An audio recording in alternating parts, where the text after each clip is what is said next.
Injili TV Global, the voice of God.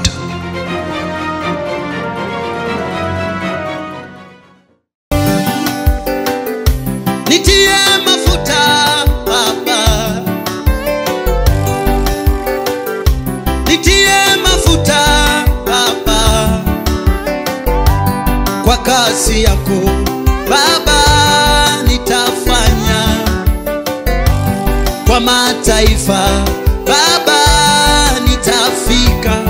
Baba yangu nitie mafuta Baba, Baba nitie mafuta, nitie mafuta Baba, ni ombi langu kwa kazi yako. Praise God, praise God, praise God again. I'm Pastor Collins Risa. I'm from Moist Preach, Kenya. I want to bring to you the word of God, and I plead that your life will never remain the same again. Nataka nikuletee neno la Mungu na maisha yako hayatapakia sawia. Nashukuru Mungu kwa umbali huu ambao ametulete. Haingekuwa neema yake hatungefika hapa tumefika. Haya yote ambayo tunayashuhudia yalikuwa kama ndoto kwetu, lakini leo hii tunayashuhudia kwa macho. Yale ambayo babu zetu walitamani kuyaona, kwa ilikuwa kama ndoto, lakini kwetu tunayaona, tunayashuhudia, tunashuhudia ukuu wa Mungu. Siku ya leo nataka nikuletee ujumbe. Kichwa cha ujumbe ni kuelewa majira ya Mungu, understanding the season of God. Our topic of today is about understanding the season of God. Kitu kimoja ambayo nimekuja kujua kwa huyu Mungu wetu, Mungu fanya kazi kwa majira. Mungu fanya kazi kwa majira na nyakati. Ukitaka kutembea na Mungu, lazima usingatie, lazima uelewe ya kwamba Mungu hufanya kazi katika majira na nyakati. Nataka tuende katika neno la Mungu, ni katika kitabu cha John chapter 5. John chapter 5 verse 1. Biblia inasema, baada ya hayo palikuwa na siku kuu ya Wayahudi, na Yesu akakwea kwenda Yerusalemu, na huko Yerusalemu penye mlango wa kondoo pana birika itwayo kwa Kiebrania Bethesda, nayo ina matao matano. Ndani ya hayo jamii kubwa ya wagonjwa walikuwa melala, vipofu, viwete na waliopooza, wakingoja maji achemke. Kwa maana kuna wakati ambapo malaika hushuka akaingia katika ile birika akayatibua maji. Basi yeye aliyeingia wa kwanza baada ya maji kutibuliwa akapona ugonjwa wote aliokuwa amempata.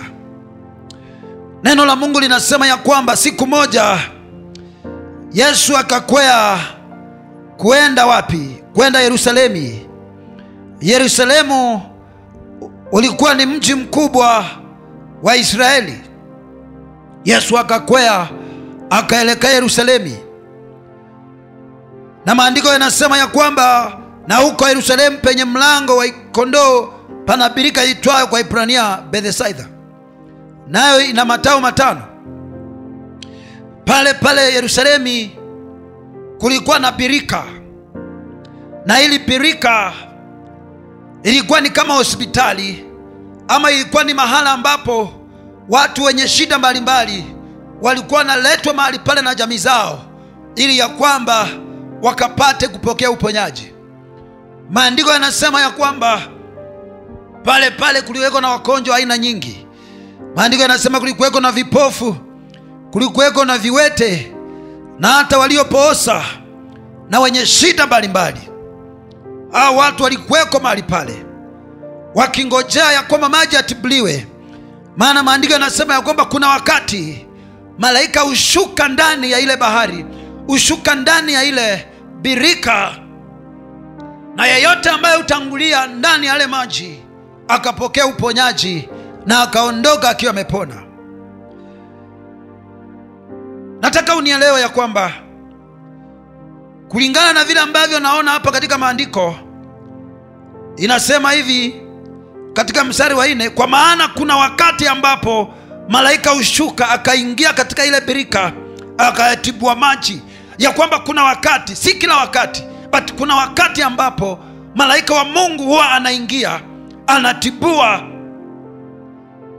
ile birika, anatibua yale maji, na yule ambaye anaingia wa kwanza akapokea uponyaji. Kumaanisha kwamba ungeingia wa pili ama ungechelewa kuingia, haungepona. Bwana Yesu asifiwe. Tunaona ya kwamba kulingana na vile ambavyo neno la Mungu linasema, ingewezekana kama ungelichelewa au ungelipokea uponyaji. Tukiteremka chini pale mstari wa 5, na hapa palikuwa na mtu ambaye amekuwa hawezi muda wa miaka 38. Yesu alipomwona huyu amelala na akijua ya kuwa amekuwa hali hiyo siku nyingi, akamwambia, wataka kuwa mzima? Yesu akamtazama. Kuna mtu mmoja ambaye alikuwa amelazwa mahali pale kwa muda wa miaka 38. Huyu mtu alikuweko mahali pale, lakini huenda alikuwa anapitwa na timing.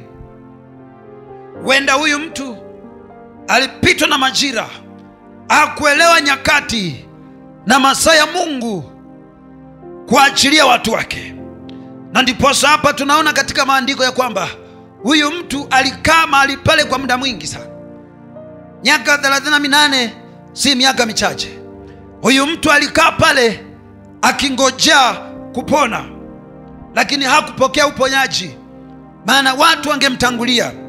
Na ndipo tunaona hapa anajieleza katika ule mstari wa 7, yule mgonjwa akajibu, Bwana, mimi sina mtu wa kunitia birikani maji yanapotipuliwa, ila wakati ninapokuja mimi, mtu mwingine hushuka mbele yangu. Bwana Yesu asifiwe. Maandiko yanasema ya kwamba huyu mtu mara nyingi wakati amepanga kwamba aingie kwenye kisima, baada ya malaika kutibua kisima, mtu anamtangulia. Na uelewe ya kwamba kama sheria ya mahali pale ya kwamba yule anayeingia wa kwanza ndiye anayepokea uponyaji.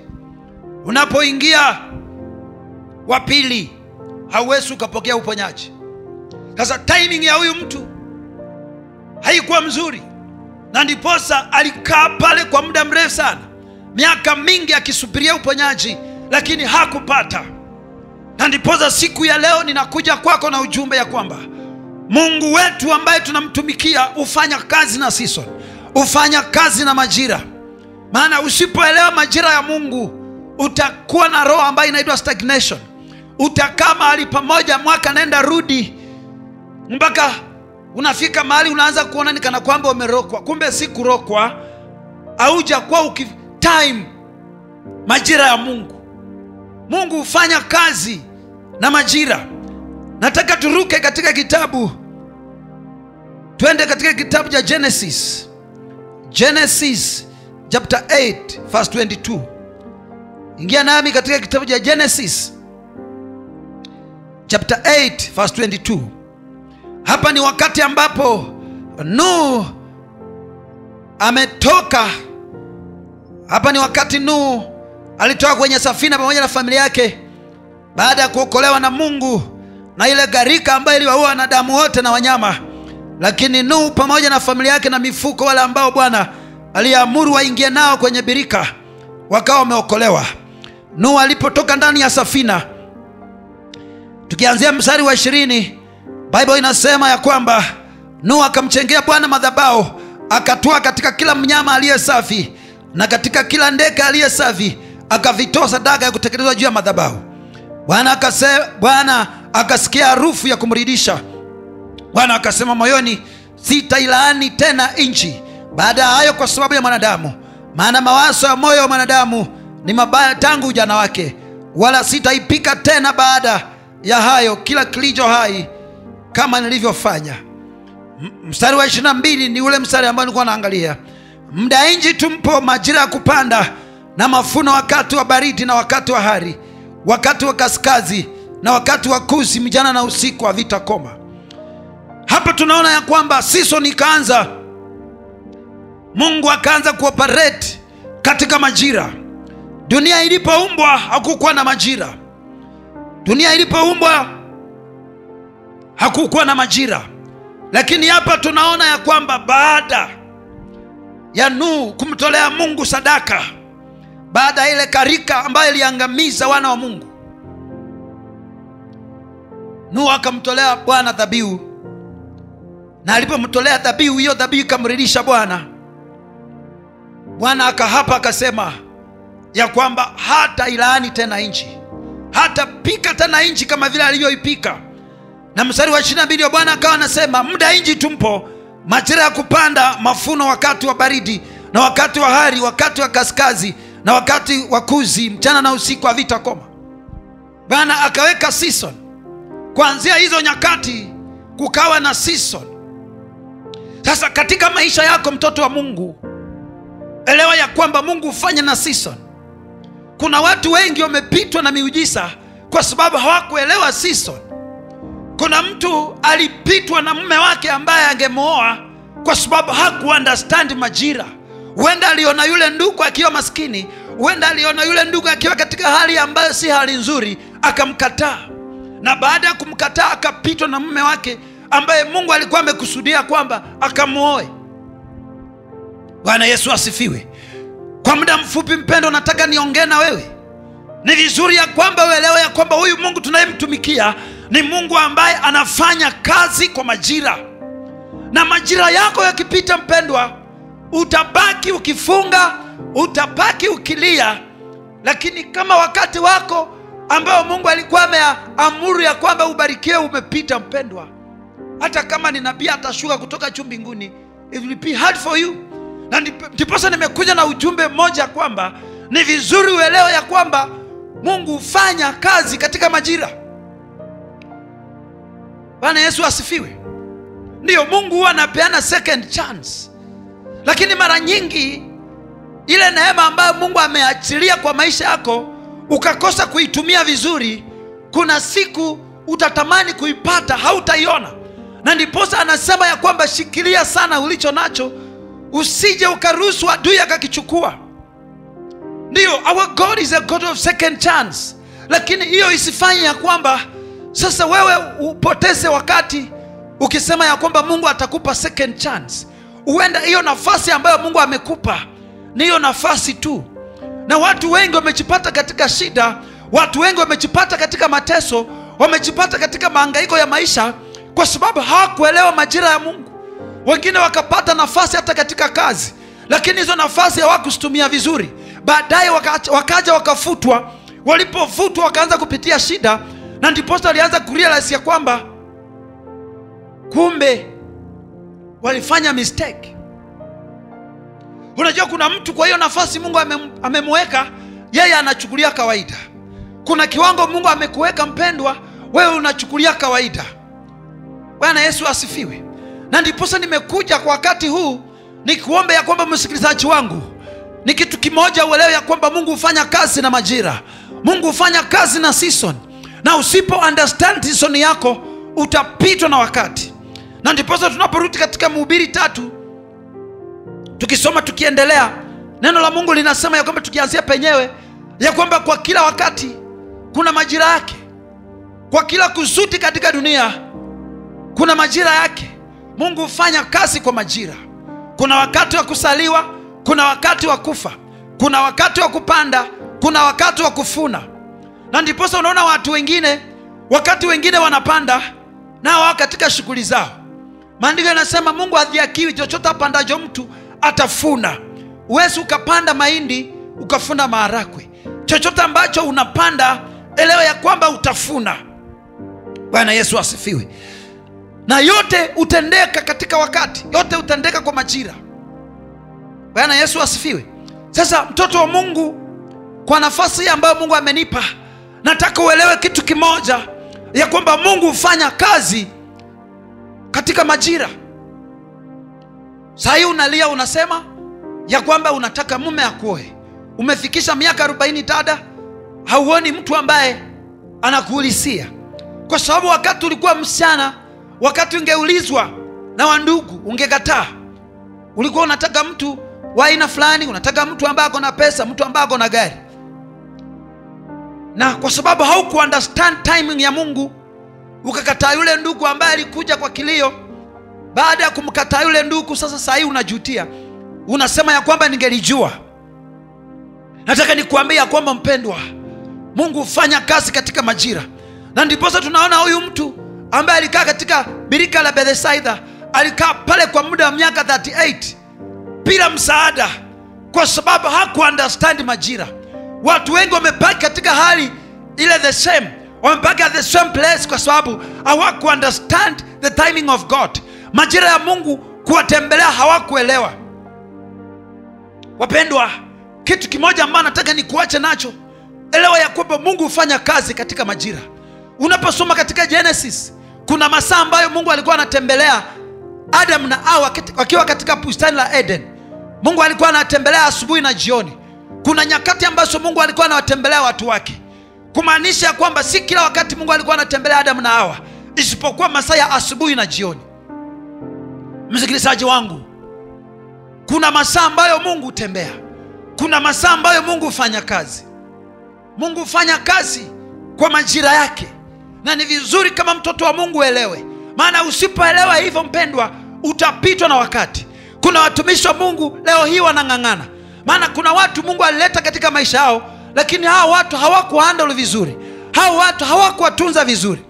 Na baadaye hao watu walipoondoka katika huduma zao, baadaye watumishi wa Mungu hao wakachipata wakiwa wanajutia. Kwa sababu hao watu ambao Mungu alikuwa amewaleta kwao, uende waliwadharau, uende waliwaona kana kwamba ni watu wa kawaida. Na huyo mtumishi wa Mungu alipoona ni watu wa kawaida, baadaye walipoenda katika huduma nyingine, wakaweza kumuinua huyo mtumishi wa Mungu mwingine, kwa sababu huyu mchungaji wa kwanza hakuelewa timing ya Mungu. It is very important, my brother, my sister, to understand the timing of God.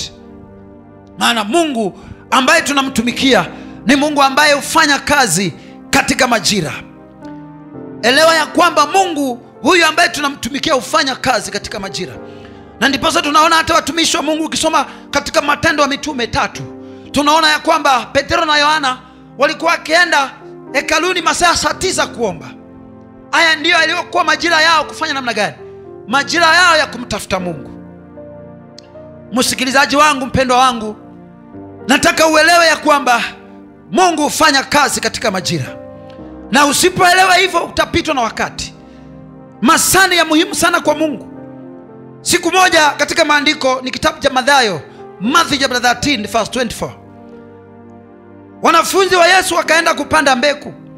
Na walipopanda mbegu, maandiko yanasema ya kwamba walipoamka asubuhi wakakuta ya kwamba pia adui naye amepanda mbegu yake. Wakaenda wakamuuliza, Bwana mkubwa, jana tulipanda mbegu nzuri, lakini tumeamka leo kwenda kutazama kuna mbegu mbaya imepandwa. Yule bwana wao akawaambia kwamba msiende kung'oa makuku pamoja na ngano, maana hautajua makuku na ngano, maana vikio changa zote huwa zinafanana. Sasa akaambia ngojeni wakati wa mafuno. Praise God. Akawaambia ngojeni majira ya mafuno. Kumaanisha kwamba Mungu hufanya kazi na majira na season. Kwa sababu bila wakati haingejulikana kama haya ni makuku ama hii ni ngano. Time will tell. Kuna watu wanasema time will tell.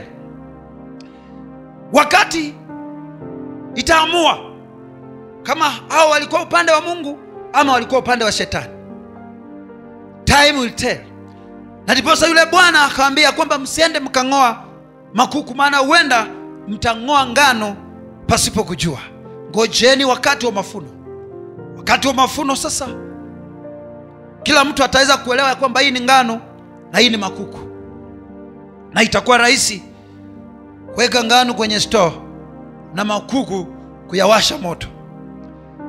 Sasa mpendwa msikilizaji wangu ambao unanitazama, ni vizuri elewe timing ya Mungu.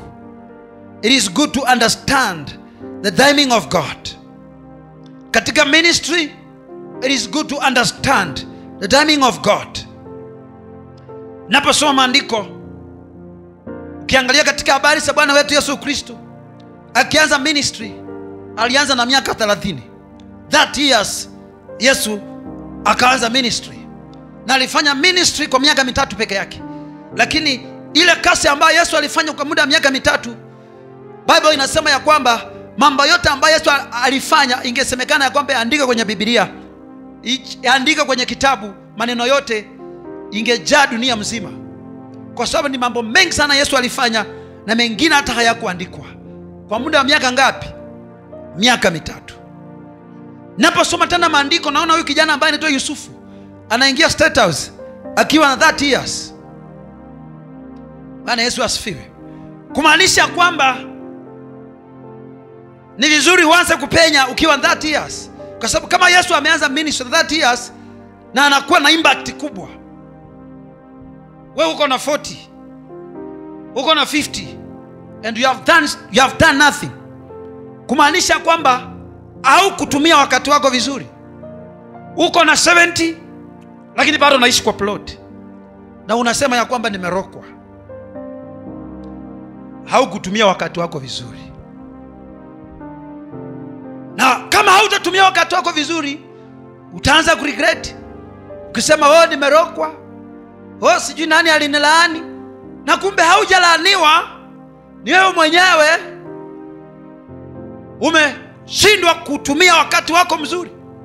Maana nimeanza nikikuambia kwamba Mungu hufanya kazi na season. Huyu mtu amekaa katika birika la Bethsaida kwa muda wa miaka 38. Anasema ya kwamba sina mtu wa kunitupa katika birika, wakati malaika ametibua maji. Huyu mtu alikuwa na blame. Kushindwa kwake anaweka blame kwa wengine. Unaweza fanya maamuzi pendwa kutumia wakati wako mzuri. Siku moja mimi mwenyewe Collins niangalia maisha yangu. Sikuwa na elimu ya kutosha. Sina makaratasi ambayo ingenisaidia nipate kibarua kwa kampuni kubwa ama katika serikali.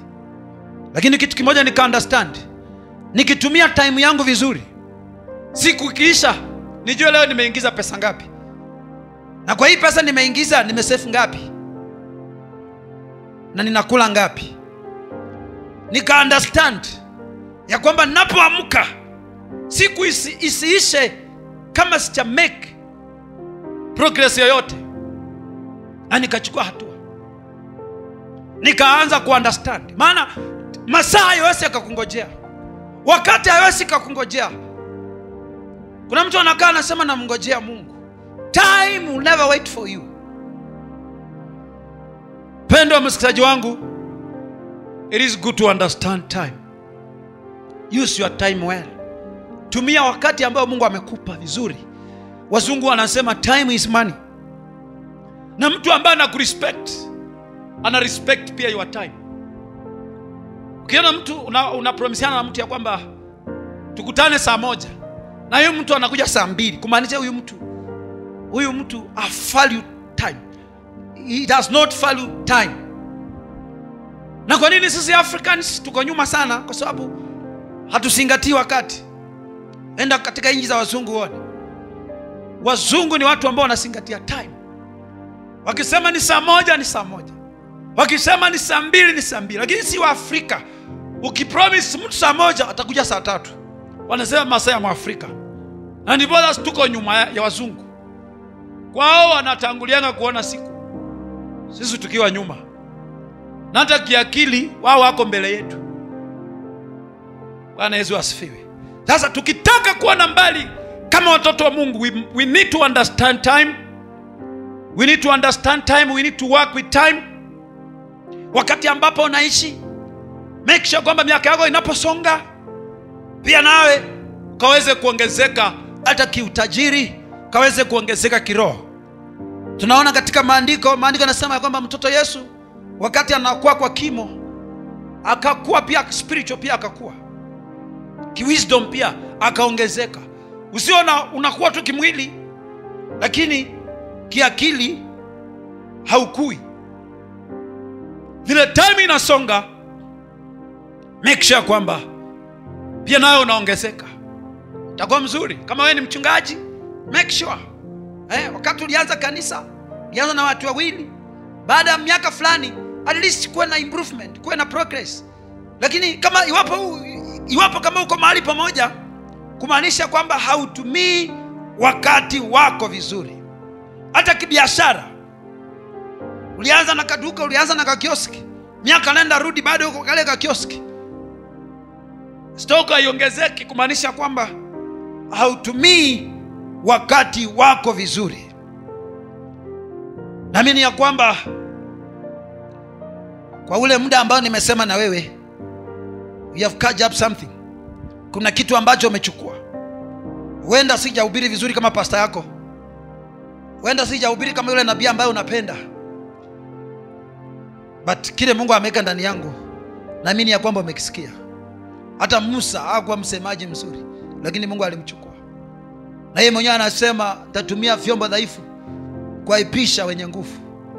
Kina Petero alikuwa ni mchungaji ambaye Yesu aliachia kanisa, na hakuwa msomaji, alikuwa mvuvi samaki. Mbona hakuachia Mathayo? Mathayo alikuwa mtosha ushuru. Mbona hakuachia Luka? Luka alikuwa daktari. Kwa nini hakumwachia? Akaachia mtu ambaye ni mfufi. Mungu aangalie elimu, Mungu aangalie frequency ya mtu, ama vile mtu anajieleza. Mungu anaangalia moyo. Naamini kwa ule muda wa dakika 25 ambao nimesema nawe, kuna kitu umepokea. Na nitaendelea kuleta ujumbe huu, maana ujumbe huu ni mrefu sana, na wakati Mungu atatupa wakati pia tutaendelea kubarikiwa na maisha yetu hayatapaki sawia. Nataka niombe na mtu. Wenda uko pale au kutumia wakati wako mzuri, nitakuombea rehema kwa Mungu. Wenda kuna ndugu fulani alikuja kukuoa, ukaona yeye ni maskini, ukamkataa. Sasa umeona yule ndugu amebarikiwa, anaishi vizuri na familia yake, unaanza kuregret kusema ningejua. Nitakuombea Mungu akupe second chance. Mimi nakumbuka nikioa mke wangu, kama angeangalia vitu niko navyo, angekubali kuoleka kwangu. Maana nilikuwa na sufuria 2. 2 sufuria na nisakupewa. Na kitanda nilikuwa nayo, mattress nilikuwa nayo, lakini sikuwa na kiti. Sasa kama angeangalia utajiri wangu, angekubali kuoleka kwangu. Hata nilimuuliza ni nini ulinipendea, maana nilikaa nikafikiria sana. Nikamuuliza ni nini nilifanya ukanipenda? Akasema mimi nilikupenda tu, na already Mungu alikuwa amenionyesha kule Mungu anatupeleka, na hiyo ndio ilifanya mimi nikakupenda. Sasa usiangalie maisha ya mtu ya leo umpime na leo ya mtu. Uangalie mtu kwa sababu leo hana, maana ni Mungu tu peke yake anajua picture ya mtu ya kesho. Hata nikakuuliza ya kwamba nionyeshe picture yako ya kesho, wewe mwenyewe hauna, lakini Mungu ndiye aliye na picture yako ya kesho. Sasa usidharau mtu kwa sababu ya leo yake. Unaweza ona mtu leo hana kitu, umdharau, na kumbe kesho anafanyika mfalme. Ni masaa tu. It is a matter of time. I want to pray with you. Kwanza kabla niombe na wewe, nataka niombe na yule ambaye anataka kuokoka, maana hiyo ndio kazi kubwa ambayo tumeitwa. Sema Bwana Yesu, nisamehe mimi mwenye dhambi, namkataa shetani, na kukubali Yesu unitawale. Futa majina yangu katika vitabu vya mauti, andika majina yangu katika kitabu cha uzima milele. Kuanzia leo nimeokoka, namfuata Yesu, namkataa shetani, nampenda Yesu, nampokea kwa mwokozi wa maisha. Amen. Umeokoka sasa. Nataka nikuombee.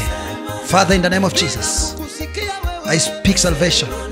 Napanda mbegu ya wokovu ndani ya huyu mtazamaji wangu. No spirit of backsliding, kuna kurudi nyuma, kwa jina la Yesu nakutangazia neema ya Bwana, nguvu za Bwana na sikulinde. Kuna kurudi nyuma, hakuna kutanganywa na nguvu za shetani. Receive the salvation of God in Jesus name. Okay, nataka niombe na yule ambaye alitumia wakati wake vibaya.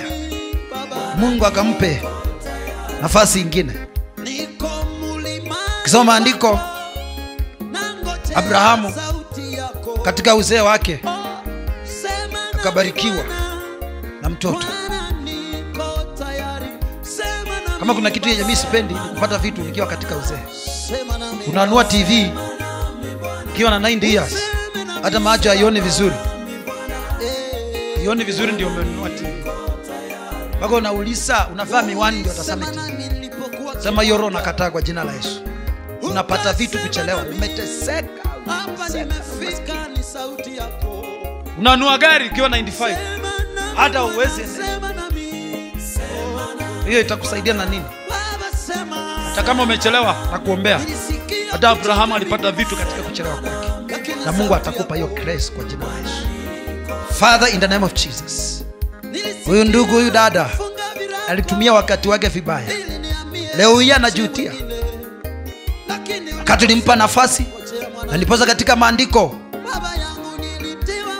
unasema ya kwamba vijana mtumikieni Bwana katika ujana wenu kabla uzee ijakuja. Kuna watu wanaishi katika majira ile ya lala salama. Wamepakisha miaka ya kuhesabika kuishi. Maana miaka ingine walitumia katika usinzi. Miaka iliyopita walitumia katika njia ambayo si nzuri. Leo hii wanaomba, wanasema tu Bwana nipe nafasi, nipe second chance. Baba, ninaomba ukawape second chance. Nakumbuka Samsoni alitumia nafasi yake vibaya. Hata baada ya kungolewa macho akaomba second chance. Akasema Bwana nipe tu nafasi, nirudishia tu hizi nguvu ili nikaweze kulipishia kisasi kwa sababu ya macho yangu. Nawe Bwana ulimsikia Samsoni, ukampa second chance, ukampa nguvu, na aliweza kuangamiza Wafilisti wengi kuliko wale ambao aliangamiza akiwa na macho. Mungu mwenye uwezo, peana nafasi kwa huyu ndugu, peana nafasi kwa huyu mzee, peana nafasi kwa huyu mama, peana nafasi kwa huyu msichana. Alitumia usichana wake vibaya, alitumia ujana wake vibaya. Bwana mpe nafasi kwa miaka hii ambayo imesalia, ukamrejeshea kama vile unavyosema katika kitabu cha Joeli ya kwamba tutarejeshea miaka iliyoliwa na nundu na matumadu. Restore unto them, O God. Thank you, Jesus. Thank you, Holy Spirit. In Jesus' name we pray. Amen. God bless you. God bless you. God bless you. Nilianza nikisema mimi ni Pastor Collins Hisa. Niko katika mji wa Moispritch. Kwa sasa tuko Moispritch. Na tunashukuru Mungu maana Kenya imekuwa kama kijiji kwetu. Nifikiria Kenya ni kubwa sana, lakini kumbe kwa Mungu Kenya ni kama kijiji. Tanzania tumefika, Amerika tumepenya, Sudani tumepenya, kila mahali tumeingia. Nairobi we are coming, America we are coming. Now don't worry. God bless you, God bless you, God bless you. Namba zetu siko pale, ukisikia kusupport kazi ya Mungu, na Mungu atakubariki sana. Taji maombi, taji ushauri wa kiroho, just call us and God will bless you. Amen. Kuendelea, sema nami Bwana, sema nami Bwana, sema nami Baba, sema nami Baba, niko tayari. Ahadi sawa na siasa Bwana.